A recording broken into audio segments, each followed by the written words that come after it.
కామారెడ్డి జిల్లా కేంద్రంలో ఉన్నటువంటి జీవదాన్ పాఠశాలలో 6 సంవత్సరాల వయసు ఉన్నటువంటి ఒక అమ్మాయి మీద, చిన్న పిల్ల మీద ఆ స్కూలు పీఈటీ టీచర్ నాగరాజు అనే వ్యక్తి అసభ్యకరంగా ప్రవర్తించిన విషయమై ఈరోజు కామారెడ్డి జిల్లా వ్యాప్తంగా జిల్లాలో ఉన్నటువంటి విద్యాసంఘాలన్నీ కూడా తీవ్రంగా ఖండిస్తూ ఉన్నాయి.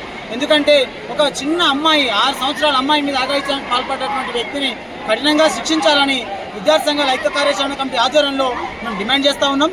ముఖ్యంగా గతంలో ఇలాంటి ఇన్సిడెంట్స్ జరిగినప్పుడు, 1-2 ఇన్సిడెంట్స్ బయటకు రాకుండా జరిగినప్పుడు కూడా మేము అక్కడ ఉన్నటువంటి ప్రిన్సిపల్ దృష్టికి తీసుకుపోయినాం, అట్లాగే పాత ప్రిన్సిపల్ దృష్టికి తీసుకుపోయినాం, ఎంఈఓ డిఓ దృష్టికి తీసుకుపోయినాం. అయినా కూడా వాళ్ళ మీద చర్యలు తీసుకోలేదు. ఇప్పుడు ఎవరైతే ఈ అఘాయిత్యానికి పాల్పడ్డ పీఈటీ టీచర్ ఉన్నాడో ఆయన మీద సూపర్విజన్ సరిగా లేక, పర్యవేక్షణ సరిగా లేక ఇలాంటి చర్యలు జరగడం బాధాకరము. దీన్ని సభ్య సమాజం అందరూ కూడా తలదించుకోవాల్సిన విషయంగా మేము భావిస్తూ ఉన్నాం. అటువంటి నిందితుడికి కఠినమైన శిక్ష పడాలా, అంతేకాకుండా కరువైనటువంటి పర్యవేక్షణ లోపించినటువంటి రెస్పాన్సిబిలిటీ లేకుండా బాధ్యతరహితంగా ఉన్నటువంటి ప్రిన్సిపల్, వైస్ ప్రిన్సిపల్ని కూడా సస్పెండ్ చేయాలని విద్యాసంఘాలు మేము డిమాండ్ చేస్తూ ఉన్నాం.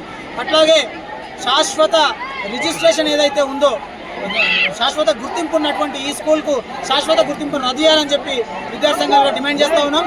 కేంద్ర రాష్ట్ర ప్రభుత్వాలు కూడా విద్యార్థుల మీద జరుగుతున్నటువంటి అఘాయిత్యాల మీద పటిష్టమైన చర్యలు చేపట్టకపోవడం సిగ్గుచేటు.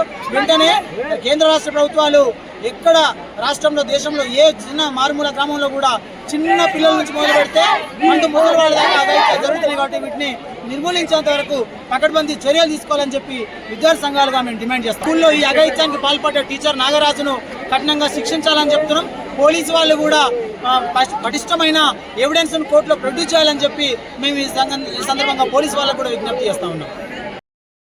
కామారెడ్డి కేంద్రంలో ఉన్నటువంటి జీవదాన్ స్కూల్లో ఇక్కడ పనిచేస్తున్నటువంటి పీటీ సార్ ఉన్నాడో, ఆ పీటీ సార్ ఏదైతే చిన్న అమ్మాయికి అఘాయిత్యం చేయడం జరిగింది, ఆ తప్పుని తెలుసుకొని ఇక్కడికి వివిధ విద్యార్థి సంఘాలనే ఏబీపీ రావడం జరిగింది. ఇక్కడ ఉన్నటువంటి యాజమాన్యాన్ని అడిగితే లేదు, పీటీ సార్ని మేము సస్పెండ్ చేసినాం అంటున్నారు. అంటే నిన్న రాత్రి అటెంప్ట్ జరిగితే ఈరోజు పొద్దుగాల మీరు సస్పెండ్ ఎట్లా చేసారు? ఇక్కడికి వచ్చి ప్రిన్సిపల్ ఏదైనా ఆన్సర్ చెప్పమని చెప్తే ప్రిన్సిపల్ హాస్పిటల్లో ఉన్నారని చెప్తున్నాడు. నిన్న రాత్రి సంతకం పెట్టినటువంటి ప్రిన్సిపల్ ఈరోజు పొద్దుగాల హాస్పిటల్లో ఎట్లుంటాడు? ఈ జీవనాన్ని ఒకటే ఇష్యూ కాదన్నా, గతంలో కూడా ఒక అబ్బాయిని క్లాస్ రూమ్ లో పాయింట్ ఇప్పి మరి కొట్టినటువంటి చరిత్ర ఈ పీటీ సార్ది. అంటే ఈ కాంప్లైంట్ పైన ఎంఈఓ డిఓకి ఎన్నిసార్లు చెప్పినా స్పందించలేడు. మేము అధికారులకు చెప్తున్నాము, మీరున్నది గవర్నమెంట్ సేవ చేయడానికి, విద్యార్థులకు వీళ్ళు ఇచ్చే ప్రైవేట్ స్కూల్ ఇచ్చే లంచాలకు కాదు. మేము వచ్చి 3 గంటలుగా వస్తుంది, అయినా డిఓ ఎంఈఓ ఇక్కడికి రాలేరు. ఇక్కడికి వస్తే మీకు ఎందుకు భయం అవుతుంది? మీరు ఇక్కడికి వచ్చి వీళ్ళ మీద చర్యలు తీసుకునే రైట్ లేవా అని అడుగుతున్నాం. గుర్తుపెట్టుకోండి డిఓ సార్, మీరు వీళ్ళు ఇచ్చే లంచాలకు పనిచేస్తున్నారు. రానున్న రోజుల్లో ఏబీవీపీ ఆధ్వర్యంలో మీ డిఓ ఆఫీస్ని ముట్టడిస్తాం.